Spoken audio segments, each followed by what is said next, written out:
요한복음 3장 봅니다. 16절부터 21절 말씀.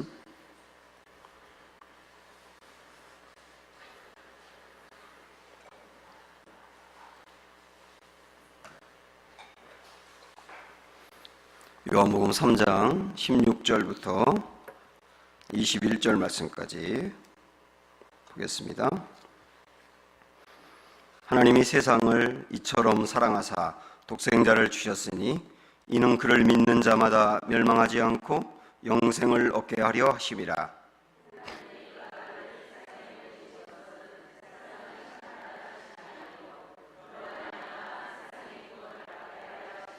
그를 믿는 자는 심판을 받지 아니하는 것이요 믿지 아니하는 자는 하나님의 독생자의 이름을 믿지 아니하므로 벌써 심판을 받은 것이니라.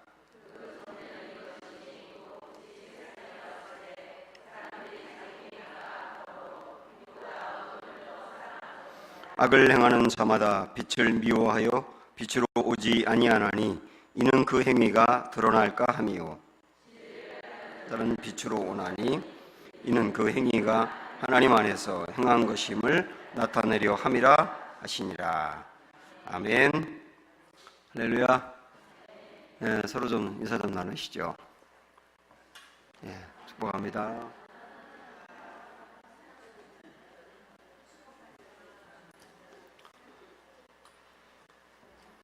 네, 이처럼 사랑하사 이 말씀을 지난주에 드렸는데 본문을 가지고 한 번 더 들어야 되겠습니다. 그래서 이처럼 사랑하사 두 번째 말씀이 되겠어요.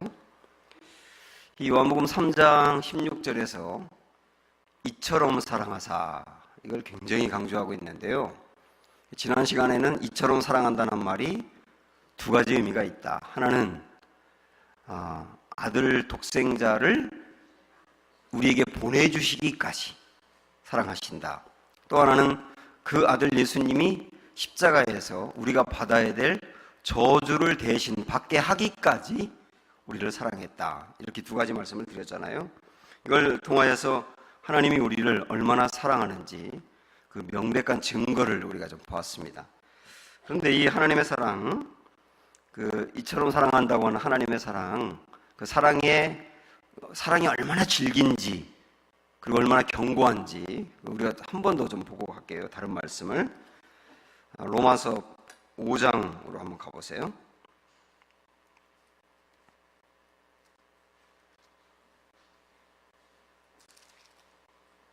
(244쪽)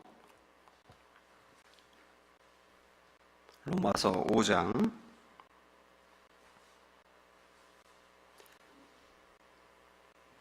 이 로마서 5장은 하나님이 우리를 얼마나 사랑하는지 보여주고 있는데요.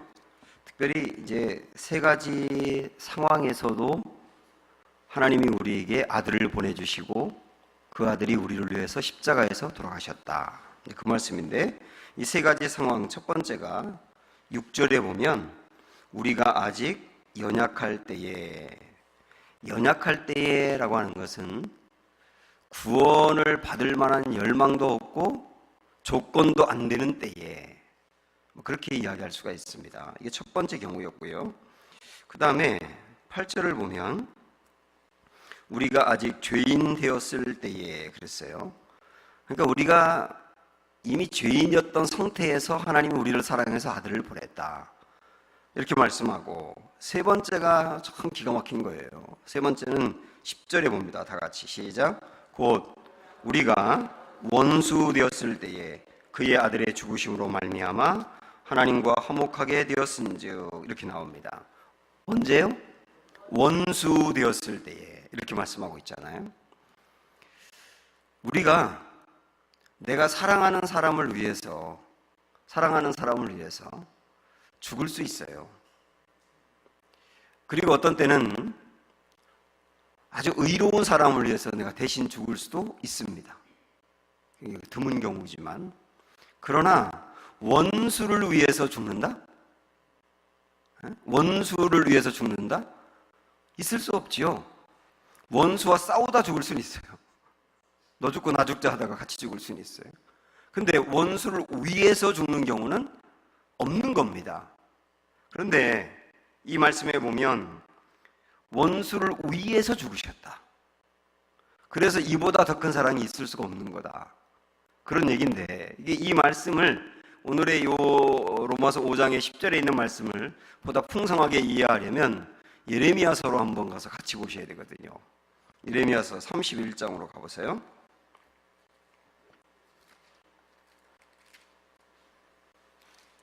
(1101쪽) 구약성경 1101쪽 1102쪽입니다. 예레미야 31장 31절부터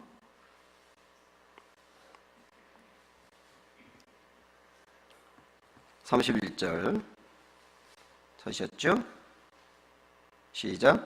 여호와의 말씀이니라. 보라, 날이 이르리니 내가 이스라엘 집과 유다 집에 새 언약을 맺으리라. 이 새 언약이 뭔지가 쭉 나와요. 32절. 이 언약은 내가 그들의 조상들의 손을 잡고 애굽 땅에서 인도하여 내던 날에 맺은 것과 같지 아니할 것은 내가 그들의 남편이 되었어도 그들이 내 언약을 깨뜨렸음이라. 여호와의 말씀이니라. 일단 여기까지 보면은 이제 하나님께서 새 언약을 주겠다 그러면서 하시는 말씀이 뭐냐면, 이스라엘 백성들과 하나님이 애굽에서 나올 때 손잡고 나온 관계였다고 표현하고 있잖아요. 손잡고 나왔다. 그리고 내가 이스라엘 백성들의 남편이 되었다. 남편이 되어서 아내인 이스라엘을 손잡고 애굽에서 나왔는데도 나오고 그 다음에 모세를 통하여 율법을 주었다는 거예요. 그 율법이 옛 언약이잖아요. 옛 언약. 그 율법을 주었는데 하나님이 남편처럼 손잡고 나와서 주었는데도 이스라엘 백성들이 안 지켰다는 거예요. 그렇게 사랑하고 주었는데도 안 지켰다. 그리고 그때뿐만 아니라 하나님이 이스라엘 백성들을 깨우치기 위해서 수많은 선지자를 보내서 경고하고 어르고 달래고 그랬잖아요. 근데 수많은 선교사가 그렇게 얘기해도 안 들은 거예요. 그래서 하나님께서 안 되겠다 싶어가지고 하나님의 말씀을 잘 듣게 하기 위해서 징계를 내리셨어요. 그래서 머리에 정수리부터 발끝까지 성한 데가 없을 정도로 얻어 터졌거든요. 그런데도 말을 안 듣는 거예요. 그래서 급기야 하나님이 이스라엘 백성들을 바벨론의 포로가 되게 하고 북이스라엘은 아수르의 포로가 되게 하기까지 했는데도 말을 안 듣는다는 얘기예요. 그러니까 하나님이 아무리 이런저런 말씀을 주고 사람을 보내고 벌을 주고 그래도 이스라엘 백성들이 이 율법을 지키지 않았다. 그러면 자, 여러분이 한번 생각을 해보세요. 신랑처럼 챙겼어요. 말씀을 주었어요. 복을 주었어요. 사람을 보내서 경고했어요. 그래서 벌을 내렸어요. 그래도 말을 안 들으면 그 다음에 어떤 말이 나와야 맞느냐면 그래서 하나님이 버렸다. 이렇게 해야 맞잖아요. 예? 그래서 하나님이 버렸다. 이렇게 해야 맞는다고요. 여기 어감이.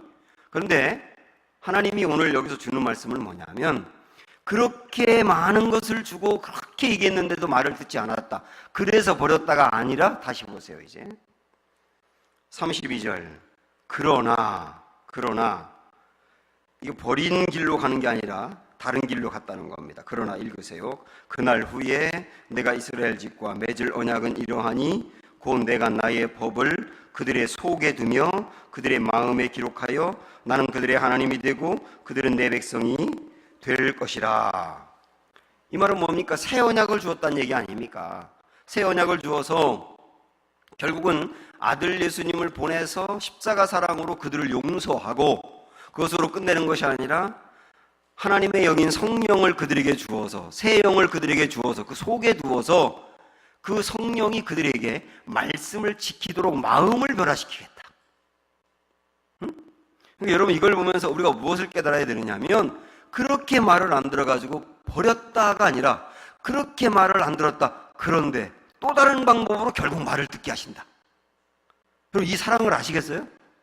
하나님의 이 사랑을 어떻게 해서든지 버릴 수 없는 하나님의 사랑, 끝까지 결국은 하나님의 말씀을 지키게 만들고야만 하는 하나님의 사랑, 이 사랑이 여기에 절절하게 나와 있는 거예요. 그래서 이제 오늘 말씀으로 요한복음 3장으로 와보시면은 이런 사랑을 이제 베풀어서 하나님 어떻게 하고 싶으냐면, 먼저 보고 갈게요. 17절 보세요.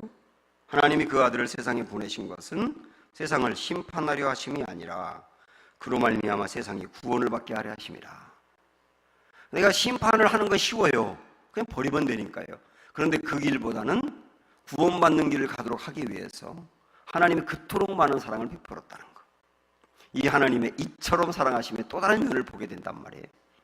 그러면 이제 조금 아까 금방 보긴 했지만, 하나님이 그러면 왜 이렇게 사랑을 베푸시는 거냐?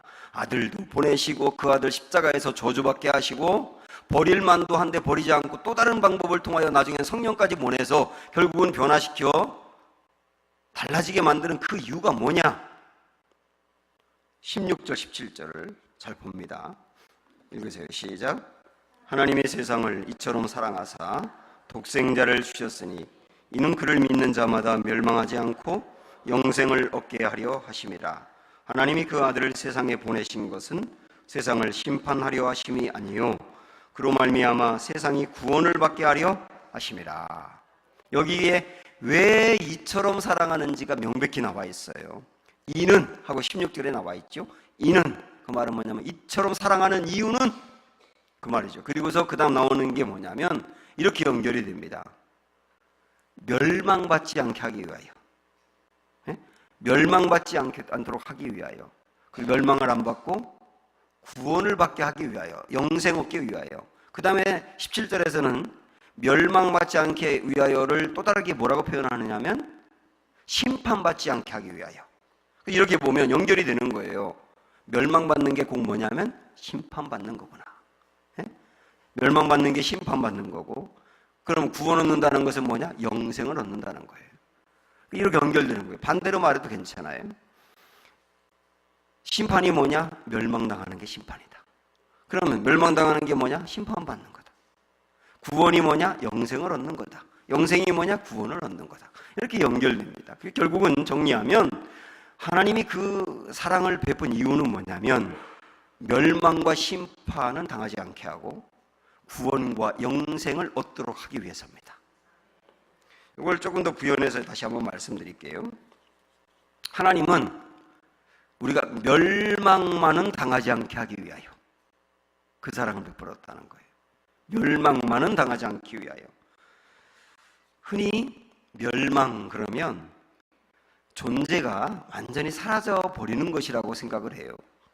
그래서 이제 너무 사는 게 괴로운 사람들 중에, 그런 사람 중에 자살을 결심하는 사람이 있는데, 그런 사람들이 이제 유서를 쓰고 갈 때 이런 말을 쓰는 것을 보거든요. 내 존재가 자살하면 모든 게 끝나지 않느냐. 그래서 멸망은 존재 자체가 완전히 없어지는 거라고 생각을 한단 말이에요. 그러면 차라리 낫습니다. 존재가 완전히 없어져 버리는 거, 죽음과 동시에 없어져 버린다면 차라리 낫다니까요. 근데 이 멸망이라고 하는 말은 존재가 없어진다는 말이 아니에요. 존재는 죽어도 남아있는 거예요. 남아서 어떻게 되느냐면 영원한 형벌이라고 하는 소름 끼치는 단계로 들어가는 게 멸망이에요. 아시겠어요? 차라리 존재가 없어지는 건 그나마 낫다니까요. 존재가 없어지는 게 아니라 그 존재가 남아서 영원히 형벌을 받는 소름 끼치는 단계로 가는 게 뭐라고요? 멸망이라는 겁니다. 우리 하나님은 이 멸망이 어떤 것인지 아시고, 그리고 멸망이 얼마나 참혹한 것인지도 아셨기 때문에 우리 하나님은 아시니까, 멸망이 얼마나 고통스러운지 아시니까 이 멸망에 들어가는 것만은 막으셔야 되겠다고 판단하신 거예요. 그래서 아들 예수를 보내시는 엄청난 이 강수를 두면서까지 결국은 우리들 하나하나가 멸망에 빠뜨리는 것을 막으시려고 한 거예요. 그래서 이처럼 사랑하신 거예요. 우리는 이 정말 놀라운 사랑, 버려도 되는데 멸망만은 막아야 되겠다는 주님의 그 사랑 생각하시면서 17절을 다시 한번 읽어보세요. 주님의 마음을 우리가 생각하시면서 17절 시작. 하나님이 그 아들을 세상에 보내신 것은 세상을 심판하려 하시면, 여기서 말하는 심판이 뭐라고 그랬어요? 멸망이라고 그랬죠. 멸망하려 하심이 아니요 그로 말미암아 세상이 구원을 받게 하려 하심이라. 그렇게 하려고 여기서 우리가 이 말씀을 내게 적용할 때, 우리 하나님이 인류를 멸망과 심판에 빠지지 않게 하기 위하여, 그렇게 말하면 안 돼요. 인류라고 하는 말을 쓸 필요가 없어요. 나를 인류를 멸망에 빠뜨리려고 하심이 아니라 나를 멸망에 빠지지 않게 하기 위하여 그 사랑을 베풀어 주었다. 그래서 멸망만은 막으셔야 된다는 주님의 마음을 오늘 이 본문을 통해서 읽어내시기를 축복하고요. 또 하나는 영생만은 누리게 해야 되겠다라고 하는 겁니다. 멸망만은 막아야 되겠다. 영생만은 누리게 해야 되겠다. 그래서 주님이 이 사랑을 베푸신 겁니다. 그럼 여기서 영생이라고 하는 말이 나왔으니까 우리 영생을 조금 더 오늘 깊게 한번 생각을 해보겠습니다. 일단 영생이 뭐냐?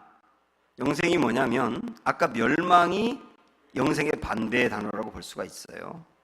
존재가 남아서 영원히 형벌을 받는 상태가 멸망이라고 했지 않습니까? 그러면 영생은 뭐냐면 역시 존재가 남아서 영원히 하나님 나라에서 복락을 누리는 게 영생이에요. 이 영생을 주님이 아셨기 때문에 이 좋은 영생만은 다 누리게 해야 되겠다. 그래서 사랑을 베푸신 거라니까요. 영생은 영원히 죽지 않고 이 복락 누리는 게 첫 번째 의미가 있고, 또 하나는 요한복음 17장으로 가보세요. 요한복음 17장 3절.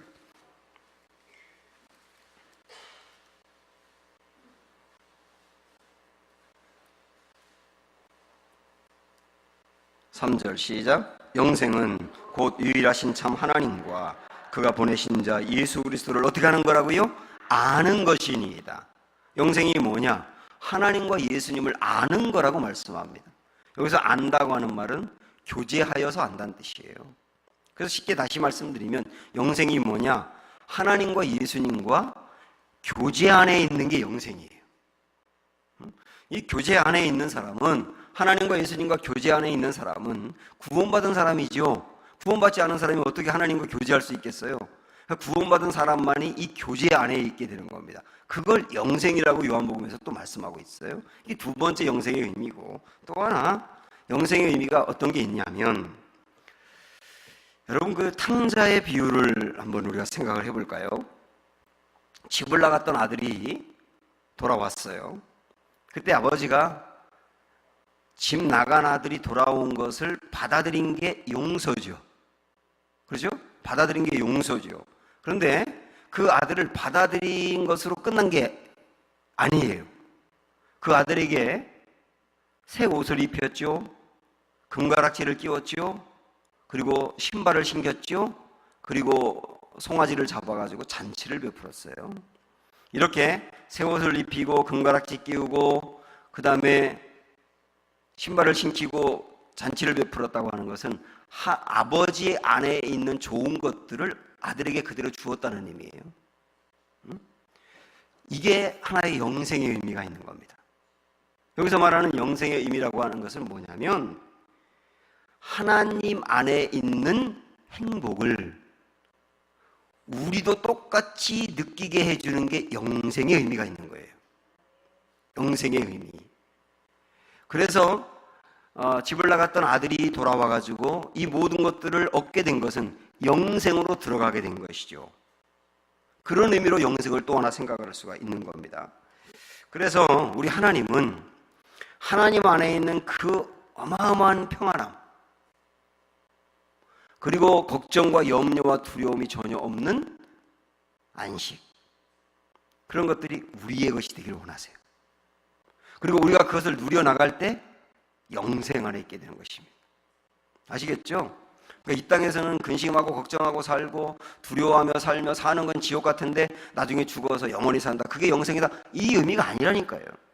나중에 죽어서도 영원히 사는 것뿐만 아니라 이 땅 안에서 하나님의 온갖 행복을 우리가 충분히 누리며 사는 상태.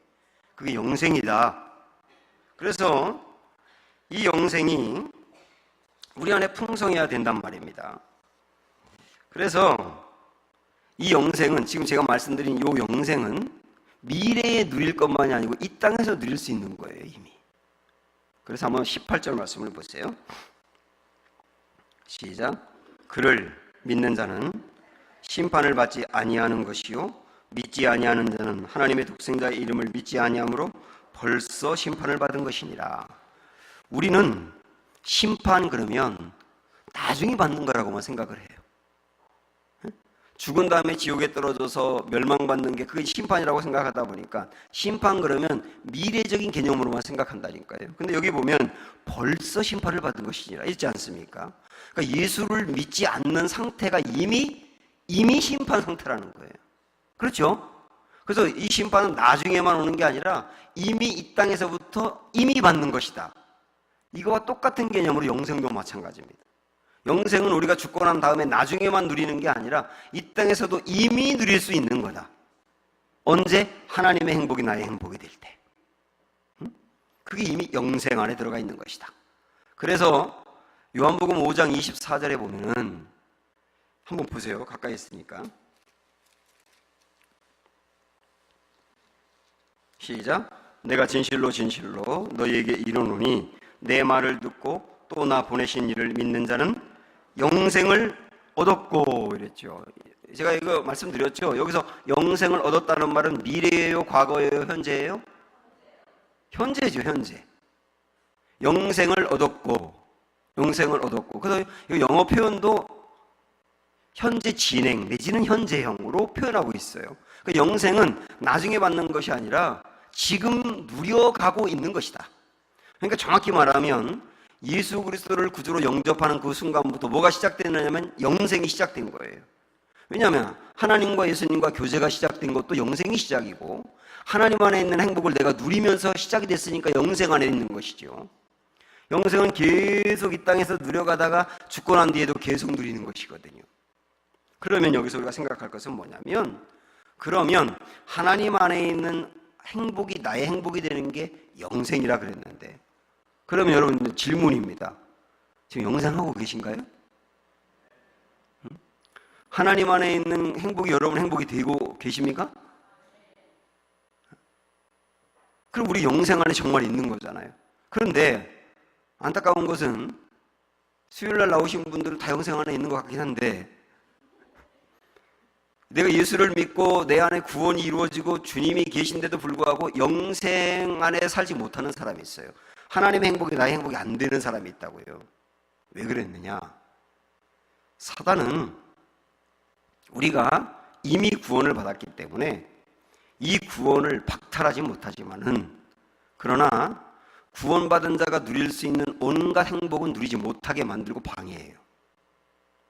그 중에 하나가 뭐냐면 영생을 누리지 못하게 만드는 거예요. 하나님의 행복을.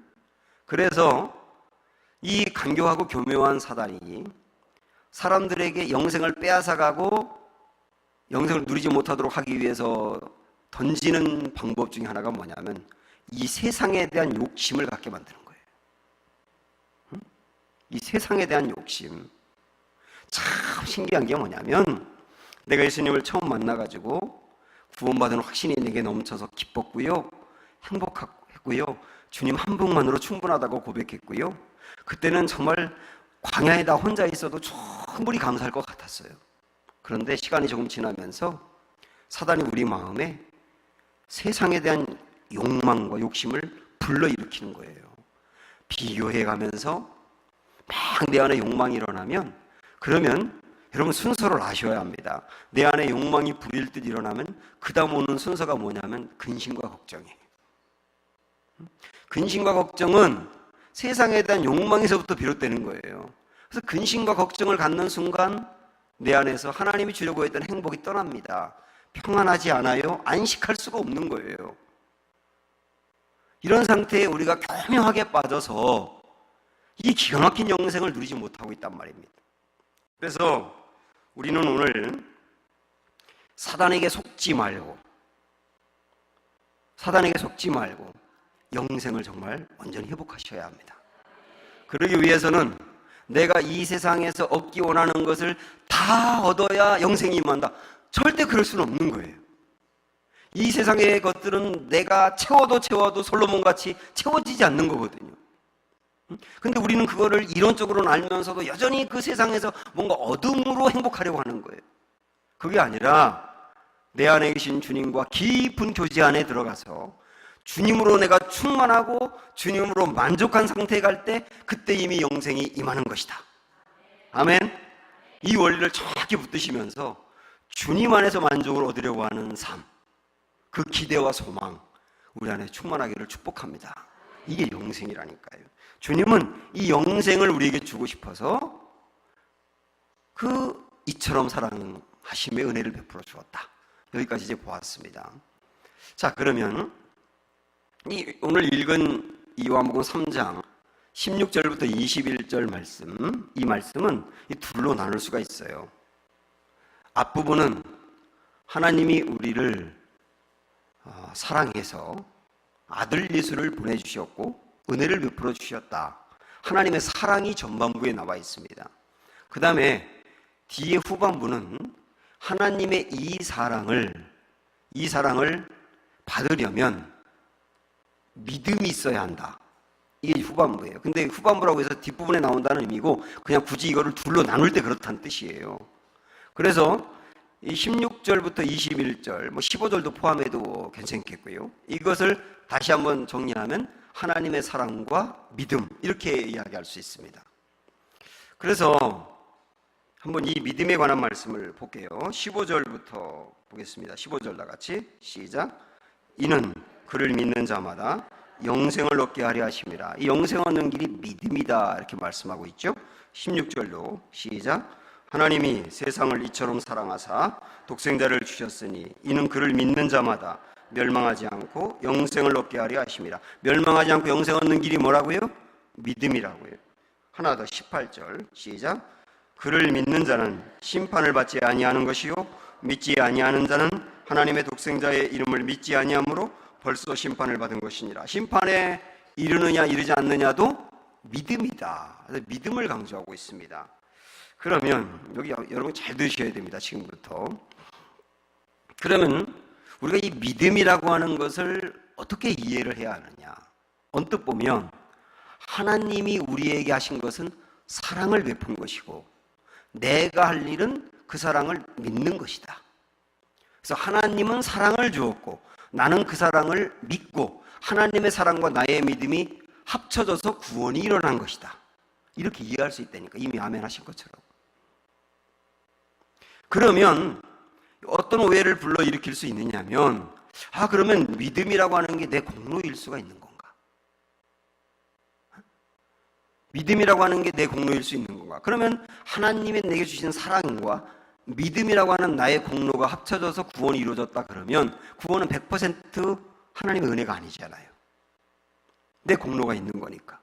그러니까 그렇게 이해할 수도 없는 거다. 그럼 이 믿음을 구원받는 이 믿음 있어야 구원을 받는다고 했잖아요. 이 믿음을 우리가 어떻게 이해해야 할 것이냐? 이 질문을 가지면서 우리가 구약에 있는 세 구절 말씀을 볼 겁니다. 여러분 이 세 구절 말씀을 좀 이해를 하시면 오늘 본문에서 말하는 믿음이라고 하는 게 어떤 것인지 접근할 수가 있어요. 좀 부탁을 드리는데 정신 바짝 차리고 말씀을 잘 들으셔야 될 것 같아요.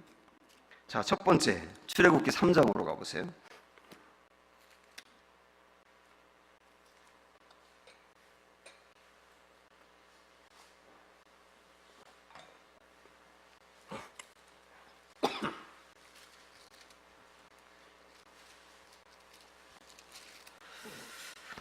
출애굽기 3장은 여러분 잘 알고 계신 것처럼 미디안 광야에 있는 모세를 하나님이 찾아오셔서 이스라엘 백성들을 구원해내라고 초청하시고 부르시는 소명장이지 않습니까? 그래서 하나님이 모세에게 내 백성을 건져내라고 소명을 주었어요. 그러니까 모세가 난 그런 일을 할 만한 사람이 아니라고 이렇게 거절하지 않습니까? 그래서 하나님과 모세 사이에 갈등이 일어나잖아요. 그때 모세가 이제 하나님께 원하는 게 뭐냐면 모세는 이런 고민이 있거든요. 아니 내가 나이 40살 때 힘도 있고 열정도 있고 발랄한 그 능력이 있을 때 그때는 하나님이 내가 내 백성 구원해내려 했는데 그때는 안 도와주시지 않았느냐. 그런데 40년이 지나서 이제는 할아버지가 되었고 근력도 없어가지고 힘도 빠지고 열정도 없고 옛날에 같은 능력도 없는 지금 이때의 나를 통해서 그 일을 하겠다고 하는 이유가 잘 모르겠는 거예요. 모세가 볼 때는. 그러니까 하나님께 당연히 묻고 싶은 게 뭐냐면, 나를 보내서 이스라엘 백성들을 건지겠다고 하는 증거가 뭡니까? 이 증거가 궁금하지 않겠습니까? 네? 궁금하세요? 증거가 궁금할 거 아닙니까? 나를 진짜 보내서 하시겠다고 하는 증거가, 그 증거를 원해요. 그러니까 하나님이 증거를 알려주세요. 11절 12절 시작. 모세가 하나님께 아뢰되 내가 누구이기에 바로에게 가며 이스라엘 자손을 애굽에서 인도하여 내리까? 그 말은 뭐냐면, 내가 이 백성들을 건져낼 수 있다는 증거가 뭡니까? 라고 묻는 거와 똑같은 거예요. 그때 12절 말씀, 하나님이 이르시되 내가 반드시 너와 함께 있으리라. 그러면서 내가 그 백성을 애굽에서 인도하여 낸 후에 너희가 이 산에서 하나님을 섬기리니 이것이 내가 너를 보낸 증거니라 그러잖아요. 그러면 좀 깊게 생각하면서 이 말씀을 다시 보세요. 하나님이 모세야, 내가 너를 보내는 증거를 알려줄게. 증거가 뭐냐? 내가 내 백성, 이 백성들을 내가 끌고 지금 있는 이곳이 이제 시내산이지 않습니까? 시내산. 시내산까지 와서 내게 예배드리고 경배드리는 것을 볼 것이다. 그게 증거다. 그러면 질문입니다. 잘 들으세요. 딴 생각 안 하시죠, 지금? 예. 그러면 내가 이 백성 데려와서 여기서 예배 드릴 거야. 그게 증거예요? 결과예요? 하나님이 모세를 보낸 증거예요? 결과예요? 예? 증거? 증거입니까? 결과입니까? 결과예요, 결과. 이스라엘 백성들을 건져내서 여기까지 오게 하는 게 결과지 증거가 아니잖아요. 혹시나 2단계에서 하나님이 먼저 너 그 뒤에 나오지만 지팡이 던져봐. 던졌더니 뱀이 되고 잡으니까 뭐 지팡이가 되고, 이런 걸 미리 2단계에서 보여줬다면 증거가 될 수 있을지 몰라. 근데 증거라고 말씀하시는 게 뭐냐면, 나중에 여기서 예배 드릴 거야. 그럼 모세도 바보가 아닌 이상 그게 뭐가 증거예요? 하나님 국어책에 봐도 결과라고 나오겠네요. 이렇게 할 수밖에 없잖아요. 그러면서 잘 생각을 하셔야 됩니다. 하나님이 분명히 결과인데 증거라고 말씀하시는 이유가 뭐냐? 이 말씀 속에는 이런 거예요. 나중에 될 결과를 증거라고 미리 말하는 것은 명백하게 그 일을 반드시 이루겠다는 하나님의 의지인 거예요. 네? 내가 너무도 명백하게 그 일을 할 거야. 내 백성 데리고 나와서 여기서 예배 드리는 날이 반드시 올 거야. 내가 그 일을 꼭 이룰 거야 라고 하는 강건한 하나님의 마음을 보여주기 때문에 결과인데 증거라고 말하는 거예요. 자, 요거 기억하시고 또 다시 다른 데 가볼게요. 이사야서 7장으로 가봅니다.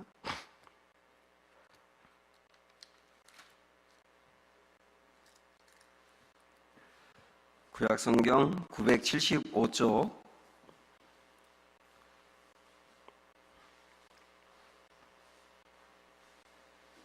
이사야서 7장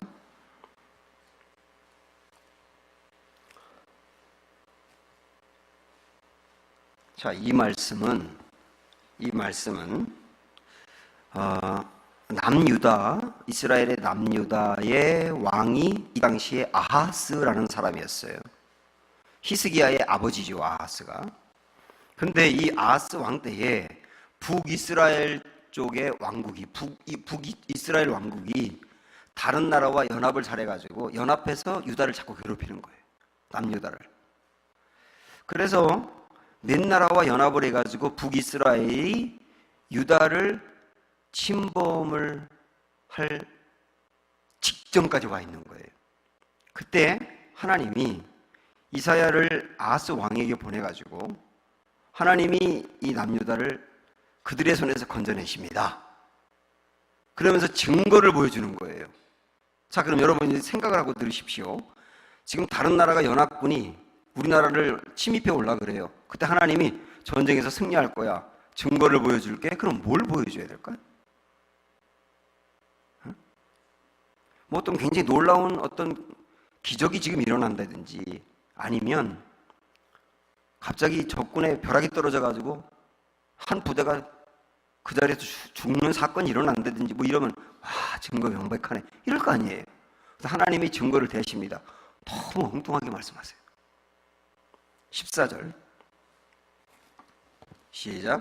그러므로 주께서 친히 징조를 너희에게 주실 것이라. 여기서 말하는 징조가 뭐냐면 이 전쟁에서 이긴다는 징조입니다. 1차적으로는 그 징조가 뭐냐? 보라, 처녀가 잉태하여 아들을 낳을 것이요 그의 이름을 임마누엘이라 하리라.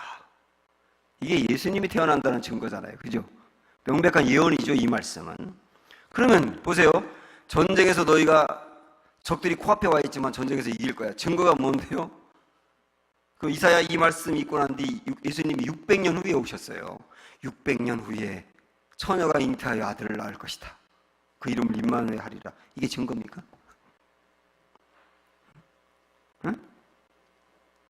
저는 참 이렇게 제가 느끼는 감정하고 여러분의 감정이 다른가 봐요. 아니 증거를 댄다는 600년 후에 오실 메시아 얘기를 증거로 대니까 이게 이해가 되겠냐고요. 그럼 주님이 왜 증거를 이렇게 대셨는가? 잘 생각을 해보셔야 합니다. 앞으로 오실 메시아, 처녀의 몸으로 잉태되어 오실 메시아는 다른 성경에 보면 분명히 뭐라고 말했냐면 유다 후손으로 오신다 그랬어요. 유다의 후손으로. 그리고 베들레헴에서 나신다 그랬어요. 그러면 그게 명백하다고 한다면 이 나라가 만약에 지금 코앞에 와 있는 전쟁에서 패하게 된다면 이 나라가 예전에는요 전쟁에서 패하게 되면 그냥 다 포로로 잡혀가서 끝났어요. 그런 상황이 될 텐데 그러면은 메시아가 이 땅에서 유다 지파에서 거기 베들레헴에 오신다는 말씀도 절대로 이루어지지 않을 거 아닙니까? 그런데 하나님께서 앞으로 600년 후에 예언한 대로 메시아가 이 땅에 오신다라고 말씀하신 것은 뭐냐면 600년 후에까지 이 땅이 반드시 존재한다는 뜻이잖아요. 그래서 미래에 있을 결과를 미리 말씀함으로 우리 주님은 뭐라고 말씀하시느냐 하면 봐라 너희 나라가 반드시 존재할 것이며 그리고 너희에게 약속한 메시아가 이 땅에서 반드시 온다. 600년 후에도 반드시 그 일이 일어난다. 그러니 지금 코앞에 와 있는 문제로 걱정하지 말아라 얘기해요. 야, 주님의 말씀이 정말 얼마나 놀라운지 모르겠어요. 너무 놀랐기 때문에 한 번 더 놀라세요. 이제 이사야 한 번 더 갑니다. 37장.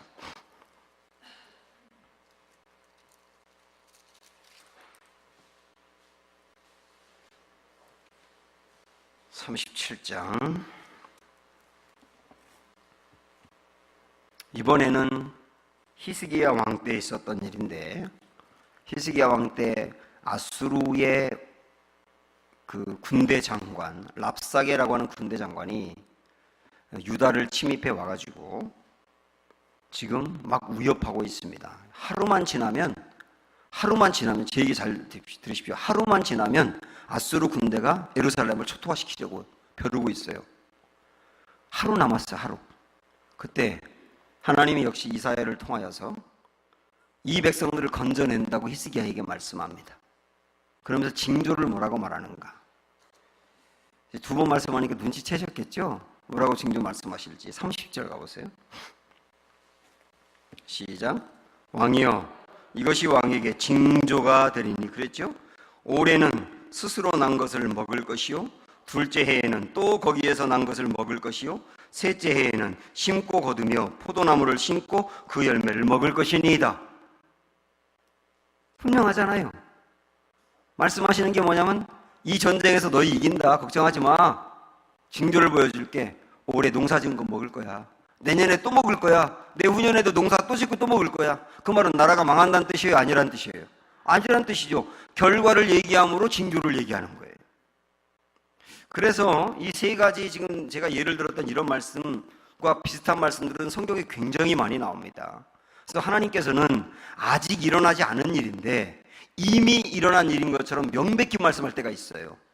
그런 건 어느 때냐면 하나님이 반드시 이루겠다고 할 때, 반드시 이루고야 말겠다고 하는 강한 의지를 표명할 때 앞으로 일어날 일이지만 이미 일어난 거나 마찬가지로 말씀한다고요.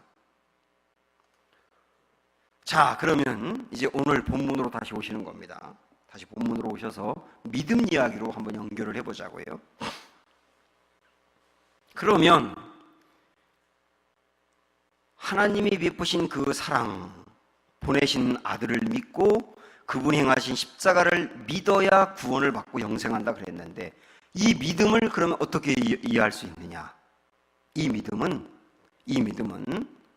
내가 믿음이라고 하는 결단이 반드시 있어야 되지만, 그것을 내가 결정하는 것, 하나님이 베푼 사랑을 내가 결단해서 결정하는 것이 아니라 하나님이 우리에게 구원을 주실 거기 때문에 반드시 믿어서 구원의 단계까지 가도록 하시겠다는 의지를 보여주시는 거예요.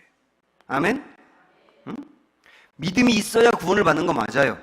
근데 그 믿음을 내가 결단하는 게 아니라 하나님이 믿도록 나를 유도하고 반드시 도와주시겠다라고 하는 분명한 뜻이 여기에 담겨 있는 거라고요. 우리가 이 성경을 좀 잘 이해하기 위해서 알아야 될 것 중에 하나가 뭐냐면, 우리가 노력해서 이루어야 될 것이 있고 우리의 노력이 전혀 필요 없을 때가 있어요. 그런 구분이 필요해요. 언제는 우리의 노력이 필요하냐면, 성경의 말씀 중에 너희가 이렇게 하면, 이렇게 순종하면 복을 받으리라, 이렇게 말씀한 구절들이 많이 나오지 않습니까? 그런 부분은 내 노력이 필요한 거예요. 그런 말씀에 순종해야 되는 거예요. 그런데 우리의 노력을 전혀 필요로 하지 않을 때가 있다고요. 이런 때입니다. 이스라엘 백성들이 홍해 앞에 딱 섰을 때, 홍해가 딱 가로막고 있을 때, 그때 이스라엘 백성들이 할 일은 아무것도 없었어요. 무슨 노력을 합니까? 대야로 문을 퍼서 버리겠어요? 어떻게 하겠어요? 이때 그래서 주님이 하신 말씀이 뭐냐면, 너희는 가만히 있어 그랬잖아요. 가만히 있어. 하나님 행하신 일을 보라. 그럴 때가 있어야 된다니까. 가만히 있어야 될 때가 있어야 된다니까요. 우리가 할 일이 전혀 없을 때, 홍해 앞에 만났을 때, 이럴 때 같은 때가 언제냐면 우리의 구원과 관련된 부분이에요. 우리의 구원과 관련된 부분. 우리의 구원과 관련된 부분은 우리의 노력이 필요가 없는 거예요. 그때는 하나님이 모든 걸 다 하시는 것이지 우리의 노력이 필요한 게 아니라고요. 심지어 믿음까지도 우리에게 믿도록 하나님이 역사하신다는 것이지, 내가 잘 생각해보고 결정해라 이런 게 아니라니까요. 그래서 오늘 이 말씀 다시 오셔서 마지막으로 한 번만 더 보겠는데, 20절 21절을 한번 보십시오. 악을 행하는 자마다 빛을 미워하여 빛으로 오지 아니하나니 이는 그 행위가 드러날까 하며, 그 다음에 21절에 진리를 따르는 자, 여기서 말하는 진리를 따르는 자라고 하는 것은 하나님이 베푸신 사랑을 받아들이는 자를 말하는 거예요. 구원받는 자, 그런 사람들을 말하는 건데, 진리를 따르는 자는 그 다음 뭐라고 표현했냐면 빛으로 나가라 이랬나요? 빛으로 오나니, 빛으로 오라 그런 것이 아니고 빛으로 오나니. 여러분, 이 표현을 잘 생각을 해보셔야 돼요. 그러니까 구원을 얻기 위하여 빛으로 내가 나가라고 하는 게 아니에요. 구원을 받을 사람은 당연히 빛으로 온다는 겁니다. 당연히. 이 표현이 그렇지 않습니까? 나한테 뭔가 행위하라고 결정하라고 말하는 게 아니잖아요. 당연히 온다는 거예요. 당연히 온다. 그래서 주님이 우리를 사랑하여서 이 구원의 길로 우리를 인도하실 때는 우리 하나님 안에 엄청나게 집요한 사랑이 있는 거예요. 절대로 포기할 수 없는 하나님의 사랑이 있고요. 이 사랑 때문에 우리에게 끊임없이 손을 내미시는 거고요. 그리고 우리를 놓지 않는 거고요. 결국 구원의 단계까지 이끄시는 거고요. 구원받도록 믿음을 주시는 거고요. 구원받은 사람을 붙들고 잃어버리지 않도록 하시는 거고요. 그래서 이렇게 정리할 수 있습니다. 우리의 구원을 시작하신 이가 구원을 끝내실 것이다. 그리고 책임지실 것이다. 이게 성도의 자존감이고 성도의 담대함이고 확신입니다. 이 확신 갖고 오늘도 은혜 안에 사시기를 주님의 이름으로 축원합니다. 기도하겠습니다. 오늘 우리에게 주신 말씀 붙들고 함께 기도합니다. 감사의 기도도 드리시기 바랍니다. 우리 주님의 이름을 한 번 부르고 합심하여 기도합니다. 주여, 참 좋으신 우리 아버지 하나님, 이처럼 사랑하사 이 하나님의 놀랍고 크신 사랑을 다시 한번 알게 하셔서 감사합니다. 아들 예수 하나밖에 없는 독생자를 우리를 위하여 내주실 만큼